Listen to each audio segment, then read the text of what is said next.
Melalui kegiatan praktikum dan diskusi berbasis pembelajaran yang mendalam, peserta didik mampu memahami konsep tekanan hidrostatis serta menerapkannya untuk menjelaskan fenomena bejana berhubungan dan pengaruh fluida terhadap gaya berat benda secara kritis, analitis, dan kolaboratif.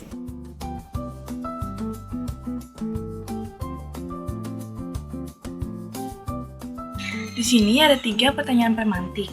Pertama, mengapa permukaan air pada setiap bejana yang berbeda bentuk dapat memiliki ketinggian yang sama? Karena tekanan hidrostatis pada kedalaman yang sama adalah sama, tidak dipengaruhi oleh bentuk bejananya. Yang dimaksud di sini adalah bentuk pada setiap bejana tidak mempengaruhi ketinggian permukaan air. Ketinggian permukaan air dipengaruhi oleh kedalaman bejana itu sendiri. Jadi, bila kedalaman bejana itu sama, maka ketinggian permukaan air akan sama. Kedua, apakah berat benda akan berubah ketika berada di dalam fluida? Mengapa hal tersebut dapat terjadi? Ya, berat benda akan berkurang menjadi lebih ringan ketika berada di dalam fluida. Hal ini disebabkan adanya gaya ke atas dari fluida yang mendorong benda ke atas sehingga benda terasa lebih ringan. Ketiga, bagaimana konsep tekanan hidrostatis berperan dalam kehidupan sehari-hari? Konsep tekanan hidrostatis berperan pada kehidupan sehari-hari. Contohnya yang pertama ada bendungan. Dinding bendungan dibuat lebih tebal pada bagian dasar agar dapat menahan tekanan air yang lebih besar pada kedalaman yang lebih dalam.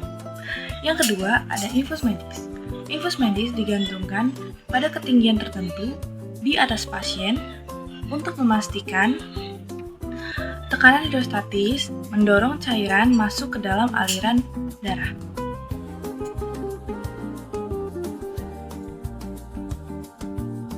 Adapun alat dan bahannya, yang pertama ada set bejana berhubungan atau selang transparan, yang kedua ada air berwarna, lalu yang ketiga ada gelas ukur atau wadah tambahan, dan yang keempat ada penggaris.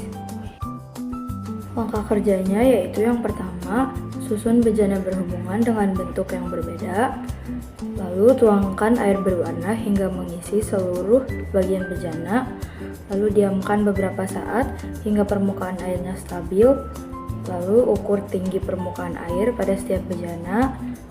Ulangi langkah nomor 3 dan nomor 4 dengan memiringkan posisi bejana.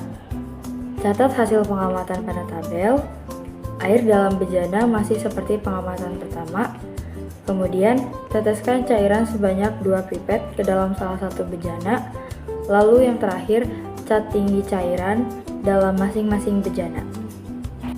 Di sini, kami mempunyai tabel pengamatan pada posisi bejana datar. Pada posisi bejana datar, walaupun bentuk setiap bejana berbeda-beda, tetapi hampir semua ketinggian permukaan air pada setiap bejana memiliki ketinggian yang sama. Kami juga mempunyai tabel pengamatan pada posisi bejana miring. Pada posisi bejana miring, pada setiap bentuk bejananya memiliki ketinggian permukaan air yang berbeda-beda. Kami juga mempunyai tabel pengamatan pada saat penambahan cairan lain. Pada saat penambahan cairan lain, pada setiap bentuk bejana memiliki ketinggian yang berbeda-beda, terutama pada bejana yang ditambahkan cairan lain. Bejana yang ditambahkan cairan lain mempunyai permukaan fluida yang paling tinggi. Apakah tinggi permukaan fluida berbeda pada setiap bejana, pada setiap tabel, setiap pengamatan? Jelaskan. Fluida pada setiap bejana itu hampir sama, hanya berbeda beberapa milimeter pada setiap bejananya. Namun pada setiap tabel berbeda, karena pada percobaan kedua kita memberikan kemiringan pada setiap bejana, sedangkan pada percobaan ketiga kita memberikan cairan pada setiap bejananya. Apa yang dapat disimpulkan tentang tekanan hidrostatis dari hasil pengamatan Anda? Hal yang dapat kami simpulkan dari hasil pengamatan kami adalah bahwa tinggi permukaan fluida cenderung sama pada setiap bejana. Hal ini menunjukkan tekanan hidrostatis pada dasar bejana atau pada kedalaman yang sama adalah sama.